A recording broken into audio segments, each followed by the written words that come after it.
So I, 32F, and my husband, 29M, live in an area with an extremely high cost of living.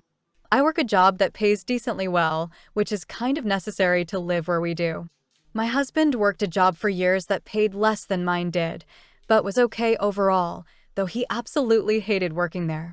Around October of last year, my husband managed to get a job in his dream career field. He had been working at it for years and was really excited about finally getting there. However, it's come with. The big issue is the pay in his field is abysmal. He works as a freelancer, which is standard in his industry, so his job has zero benefits, and it's a pretty significant pay cut from his old job. We don't have combined finances, and after he took the new job, we had to rearrange how we pay for things to account for his lower income. Previously, he had covered a slightly larger percentage of the expenses due to me having student loans to pay off while he didn't. As it is now, I have to be the breadwinner since his income was basically halved, paying for a larger portion of the expenses. I sat him down recently and told him I felt he needed to quit his job and find a better paying field because it just wasn't feasible. He got upset since, like I said, this is something he's dreamed of for years and worked really hard to get, which I understand. But I just feel this isn't fair to me. We've had to cut back on a lot of things, and there's not really any sign of a pay increase at this point. I feel like I'm carrying him. He offered to get a part-time job on the side, but I know anything he could get that would be feasible for him while keeping his current job wouldn't provide much. He suggested we move somewhere less expensive, to which I said absolutely not, since we'd have to go quite a ways to find something in that range, and it'd mean ridiculously long commutes to my work and being further away from my family. He offered to have his parents help, which I don't want because it's not a long-term solution. He's extremely upset, and I understand it, because I know he worked hard to get here. If he quit now, it'd basically kill his career, and it would be extremely hard for him to get another shot at this job. It's not like we're struggling, which is true. We can pay rent and put food on the table, but I hate feeling like this. I work long days at a rather difficult job, while he works from home doing something he did before as a hobby and only makes half as much money now. My point is that it's not like he has to stop doing what he does altogether, since, as I mentioned, he did it as a hobby beforehand. But he's upset because he said this is the only thing he's ever wanted to do career-wise, and giving it up now would mean he likely never would be able to make it work. I understand this is important to him, but I'm starting to resent him because I feel like the burden of our finances are being placed on me, and we've had to cut back on a lot of things. Comment 1. YTA. What have you tried to do yourself? Just because you make more money and work long hours doesn't mean the onus is on him to pull his weight. It doesn't sound like he's being a lazy freeloader to me. He worked a job that made him miserable to help get your student loan debt paid off. Now he's finally happy. It sounds like you're the one that wants to live in an expensive way in order to keep your current job and be near your family. You. What are you doing for him? Have you considered getting a different job or pursuing a promotion? Why can't you find a way to live that doesn't require him to be miserable? Comment 2. YTA. Sounds like this is a stepping stone job. You're both relatively young in life and career. I'm operating under the assumption there are no children yet, given you didn't mention them. Give the man some time. If you don't, he'll resent you for the rest of your lives or time together. Comment 3. YTA. Forcing him to quit a job he loves when you're not truly financially struggling will only make him resentful. It will probably destroy your relationship. He offered a lot of very reasonable solutions. He actually doesn't seem to need or want to live in your extremely high cost of living area. You want to because it's close to your job and your family. So you're putting him in a position where he can never have the career he truly wants because you insist on living in an unaffordable area, but aren't willing to make any sacrifices in lifestyle. I've been with my husband for 9 years now. I just gave birth to our son 5 months after years of infertility. We underwent 3 rounds of IVF before we had a pregnancy that stuck, 4 miscarriages. This was such a big turning point in our marriage. We got unbelievably closer, despite all the grief, and for the first 3.5 months of our son's life he was easily the most attentive and helpful man I have ever in my life met. Life was happy. Well, his mom all of a sudden came back into his life when our son was 3.5 months old. She moved back to our state. She moved to Canada without him when he was 13 and has barely seen him or his siblings for 17 years. There have been multiple occasions where her presence has made me incredibly uncomfortable. Like she has come here a good 5 to 6 times since our son was 3.5 months old, never held the baby either.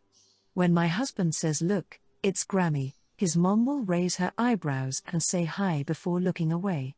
99% of the time that she comes here, she asks my husband to go outside with her, away from me and the baby, and she started to ask my husband a lot to go to her place, and needless to say, me and the baby are never invited. He says that she's just trying to catch up with him and make up for lost time, but I'm honestly just done with it. Today was his only day off this week. The baby has a spiked fever and is super cranky. I had to call out of work for the past 3 days due to this. I work from home. The house is an absolute mess. I haven't showered in 4 days. I can't put the baby down without him screaming. I need help. Well, around 10 a.m. his mom calls and says she needs him because she has a surgery and needs a ride to and from. So, he leaves. There was no prior notice. Well, he called me an hour ago and told me that her boyfriend is there too, so I asked him why he is still there when she clearly has a ride and a support system. He says that she just asked him to be there and he wanted to be there for her. Well, he just called me again 10 minutes ago and tells me that she is in recovery and asked him not to leave. I told him that I really needed his help and that ever since his mother has popped back up, he's been MIA and I feel like I'm doing everything alone. He told me he's sorry I feel that way and that he wants to be home with us but his mother needs him. I guess something inside me just broke when he said that. Because I'm telling him I need him and his mom needing him is more important. So I told him if he didn't come home I was done. I would file for divorce. I'm not playing second to a mother who ditched her kids off 17 years ago and has seen them all of twice since. Me needing his help is more important than his mother wanting him there when she already has support with her. He says, "Are you ducking serious?" And I just hung up.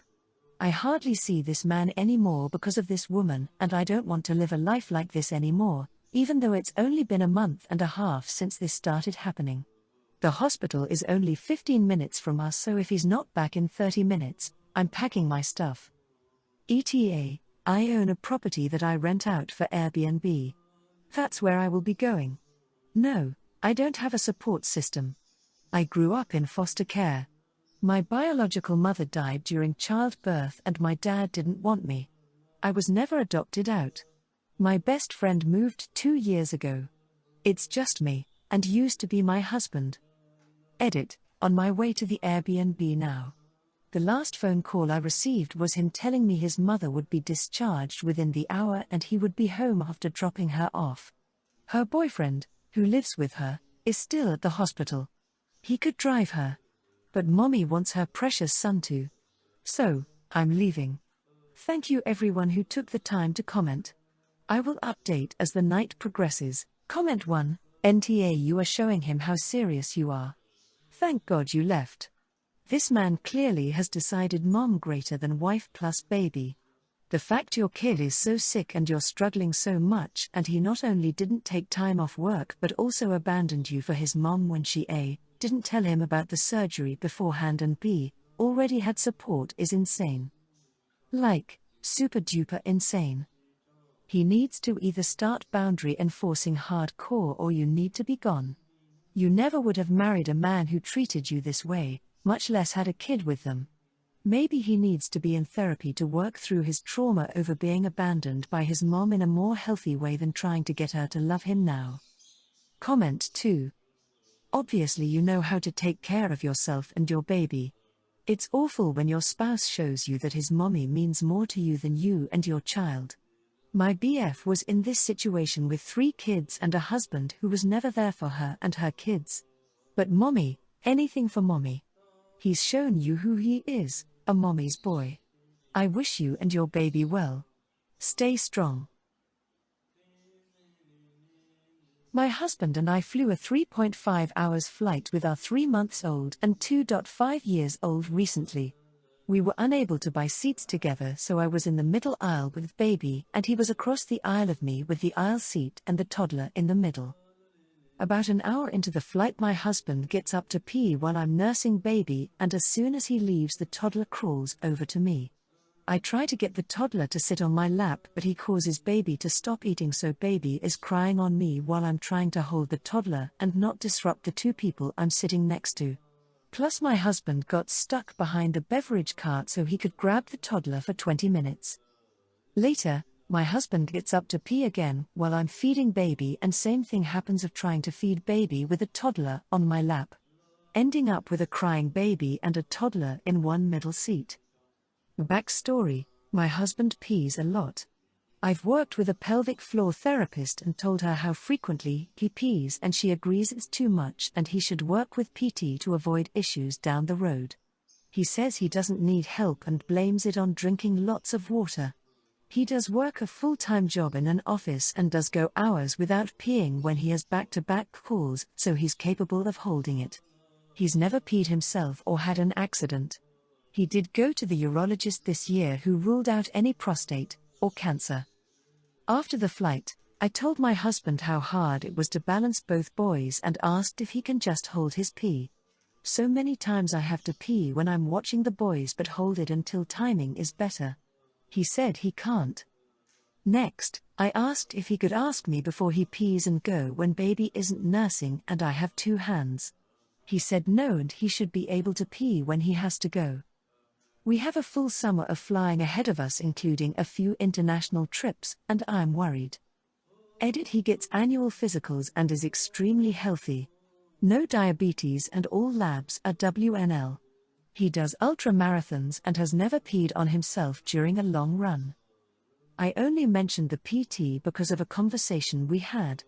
She said if you pee excessively, even if just out of habit, it can lead to problems down the road, and recommended peeing only every 3 to 4 hours. Comment 1. I'm torn between NA and NTA.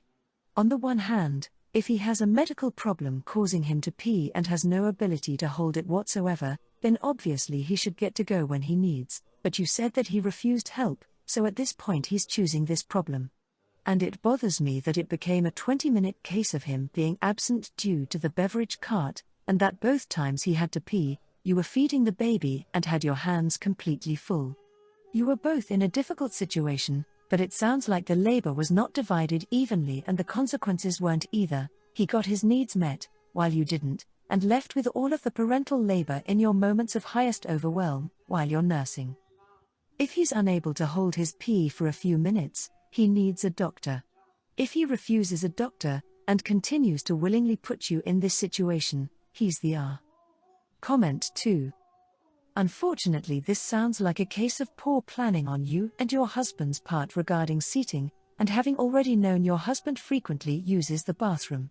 For your international flights, choose seats together, and next to a restroom. Also, talk to him about drinking less a bit before and during the flight. Comment 3. Hand him both kids. Take 20 minutes to yourself elsewhere. Do this every time he abandons you for a medical need he refused to get handled, and let him know it will continue until he sees a doctor and gets treatment or develops an iota of courtesy. This is something I had to threaten my husband with early in our marriage, and turned out it saved his life. I, M40, have a blended family and a cousin, M34, on my step-parents' side who used to be close to me. However, due to him moving abroad and conflicts over an inheritance, we no longer talk these days. Recently, I've been receiving calls from various local and overseas relatives asking for financial help for my cousin. He has defaulted on his house payments and is more than 6 months behind on mortgage and loan repayments because his wife, native Chinese, convinced him to buy a house in Shanghai. He, ABC, by the way, had a good job in what should have been a stable company, but the virus effed them hard, and he has never recovered. Apparently, it seems he got laid off 8 months ago.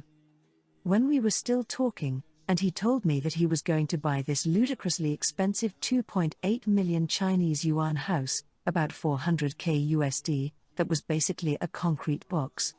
I told him he was insane and would regret it for many reasons, but particularly because he would never actually own the place due to Chinese laws. Now, 4 years later, he still owes nearly 2 million Chinese yuan on his mortgage since his payments have only been covering the interest, and near an additional 1 million Chinese yuan in loans for the decorations used to make that naked concrete box a place you can live in.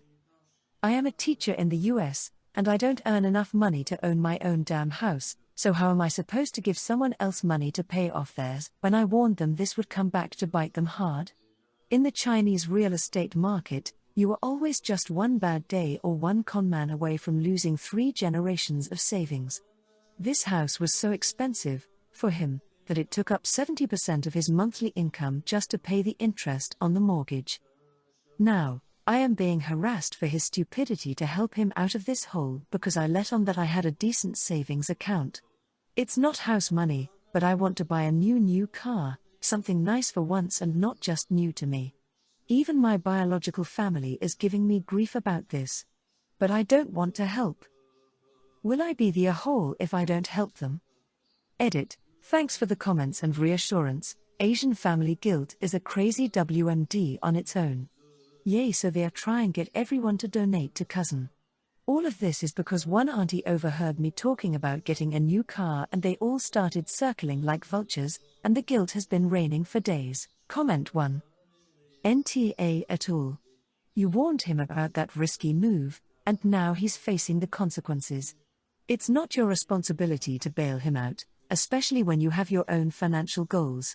It sucks that your family is pressuring you, but you gotta look out for yourself first.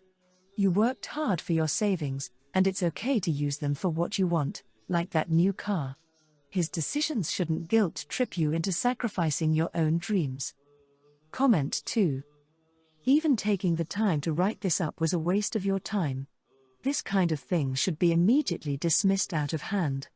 Moreover, you didn't mention how much real estate prices have crashed in China over the last year. Your cousin probably couldn't get half the price he paid for that box if he had to sell.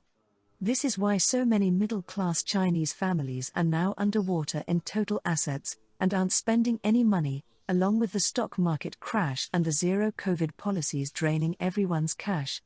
I wouldn't send a dime to China to help prop up the CCP. NTA. Comment 3. NTA. This whole cultural thing where family members get to claim your money is insane. You put it perfectly, you're a teacher who can't afford your own house. Stick to your position. I can't afford to support another household since I can't even afford a house myself. I warned cousin about buying this house. This wasn't my choice and I can't fix this.